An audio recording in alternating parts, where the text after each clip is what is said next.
પહેલગામ હુમલા પછી air chief marshal AP સિંહે વડાપ્રધાન મોદી સાથે રાષ્ટ્રીય સુરક્ષા પર ચર્ચા કરી। પહેલગામ આતંકવાદી હુમલા પછી ભારત અને પાકિસ્તાન વચ્ચે વધતી તણાવની સ્થિતિમાં ભારતીય વાયુસેના પ્રમુખ એર ચીફ માર્શલ AP સિંહ વડાપ્રધાને નરેન્દ્ર મોદીની મુલાકાત લીધી। આ બેઠકમાં રાષ્ટ્રીય સુરક્ષા અને આતંકવાદી વિરોધી પગલાઓ અંગે ચર્ચા કરવામાં આવી। પહેલગામના બેસરાન ખીણમાં થયેલ હુમલામાં 26 લોકોના મોત થયા, જેમાં મોટાભાગે હિન્દુ પ્રવાસીઓ હતા।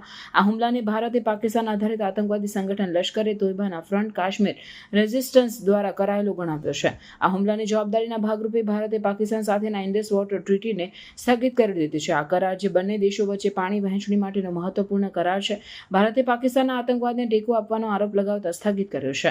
પાકિસ્તાનના રક્ષા મંત્રીએ ભારતને ચેતવણી આપી છે કે જો ભારત ઇન્ડસ નદી પર કોઈપણ પ્રકારની રચના કરશે તો પાકિસ્તાન તેને નષ્ટ કરશે। આ પગલાઓને બંને દેશો વચ્ચેના તણાવને વધુ વધાર્યા છે। પાકિસ્તાને ભારતના વિમાનો માટે પોતાનો હવાઈ માર્ગ બંધ કરી દીધો છે અને તમામ વેપાર બંધ કર્યા છે। સાથે જ પાકિસ્તાને 1972ના શિમલા કરારને પણ સ્થગિત કર્યો છે। આ પગલાઓએ બંને દેશો વચ્ચેના સંબંધોને વધુ તીવ્ર બનાવ્યા છે। આ તણાવની સ્થિતિમાં આંતરરાષ્ટ્રીય સમુદાય બંને દેશોને સંયમ રાખવા અને શાંતિપૂર્ણ ઉકેલ માટે આહ્વાન કર્યું છે। વિશ્લેષકો ચેતવણી આપે છે કે જો તણાવ વધુ વધશે તો તે બંને દેશો માટે વિનાશકારી પરિણામ લાવી શકે છે, ખાસ કરીને બંને દેશો પરમાણુ હથિયારો ધરાવે છે।